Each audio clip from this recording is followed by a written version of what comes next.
I mean, if you think about it, institutional religion is really an elitist entity. In fact, here's how I understand institutional religion to work. In institutional religion, a few elites, a few paid professionals, they're the ones that do the work of God.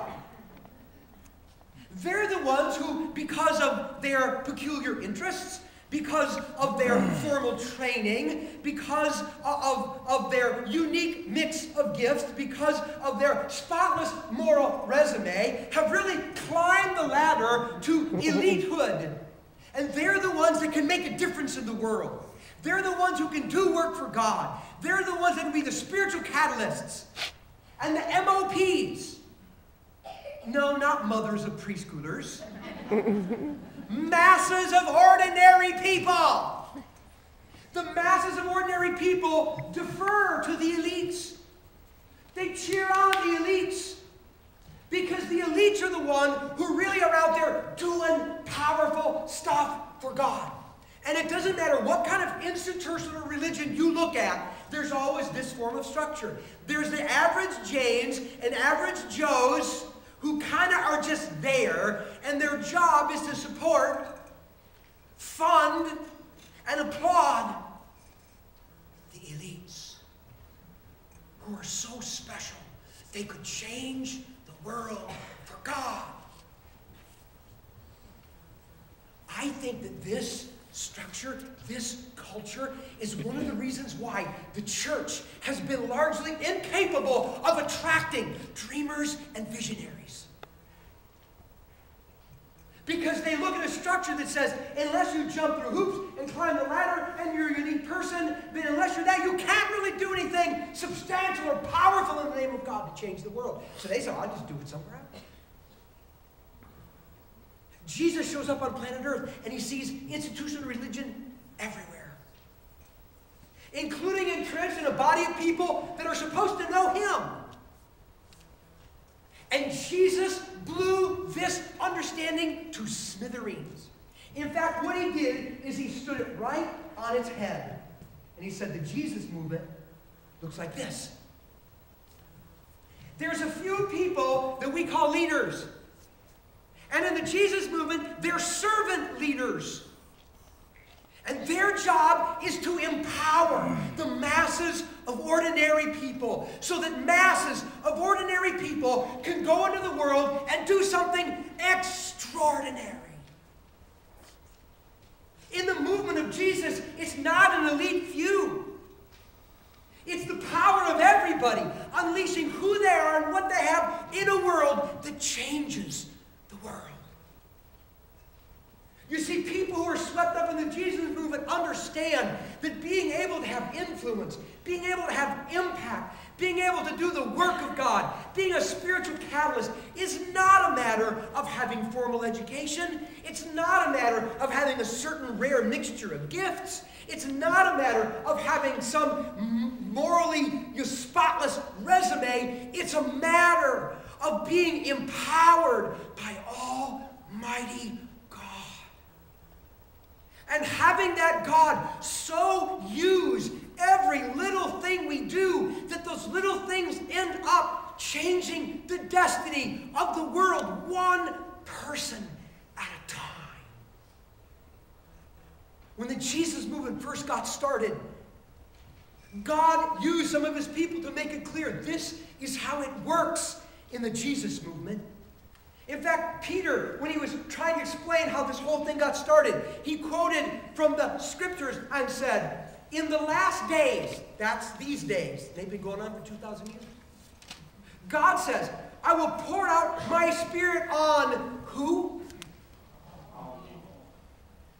On who? All people. I will pour out my spirit on all people.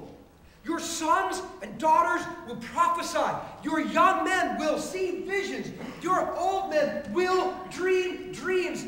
Peter is saying, this is how it works in the Jesus movement. It's not an elite few. It's a movement of everybody. And here's why. The Spirit of God has come upon us. The Spirit of God lives within us, and He is power.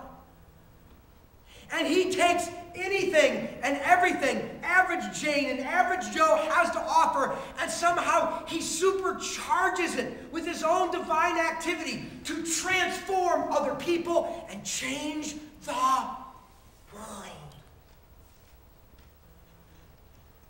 See, at first we look at this and we say, oh, this is a revolution of the masses. We're all free to be world changers. Yes, but then we look at ourselves in the mirror and go, what do you have to change the world with? Isn't that what you really think? Because for all of the inspirational talk in our culture, oh, you can do anything you want to do. You can be anything you want to be. We still look in the mirror and go, I know me too well. But what if what really made for a high-impact person was just the activity of God working through whatever you've got to do the miraculous? There's 4 insights into the life of Jesus. The book of Matthew, Mark, Luke, and John. And they all tell the Jesus story from different perspectives. And what's interesting is there's only a few stories from the life of Jesus that all 4 people felt burdened to communicate. And I want to talk about one of those stories because it bears just to this point. One day, Jesus had spent the entire day teaching a large group of people. In fact, conservative estimates would say there were 15,000 people there. There was probably more like 20,000 to 25,000 people there. And it was getting really late in the day. The people had been listening all day long. Nobody had anything to eat. They were starved. And Jesus, he looks around and he says to his disciples, we need to feed these people. And the disciples, the 12, they're like, easy for you to say. We don't have anything to feed them with. We don't have no money to buy this many people food. And Jesus goes, well, what do you have? They look around and they find this kid. Really, just a boy. And this boy happened to have 5 small loaves of bread and 2 dried fish. Okay, bring them to me. So the kid brings his lunch to Jesus. Jesus has the master crowd sit down, and he begins taking those loaves of bread and those couple of fish, and he begins tearing hunks off and passing it around. And before the sun had set, all 20 or 25,000 people had eaten until they could eat no more, and 12 large baskets of leftovers had been collected. Now, who fed that crowd? Well, I know the spiritual answer. Jesus did. Right? Isn't that story called Jesus Feeds? The 5,000? That was just men. I'll tell you who fed the crowd. The kid. Whose loaves were they eating? Whose fish were they consuming? It was the kids. But you know what the kid had done? He had taken what he had to offer as meager and insignificant as it appeared, and he said, I'm going to offer it to Jesus so he can use it to help the people. And Jesus took that meager, insubstantial, little old nothing of a meal and infused it with miraculous power and met the needs of a multitude. All 4 gospel writers make sure we hear that story. And I think one of the compelling reasons why is because we are all a lot like that little kid.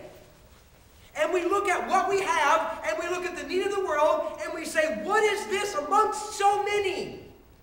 I don't have much. But if we'll take what we've got, and we will offer it to Jesus to be used to serve the world, Jesus somehow infuses it with his presence and his power, and he uses what seems to be insignificance to do the miraculous.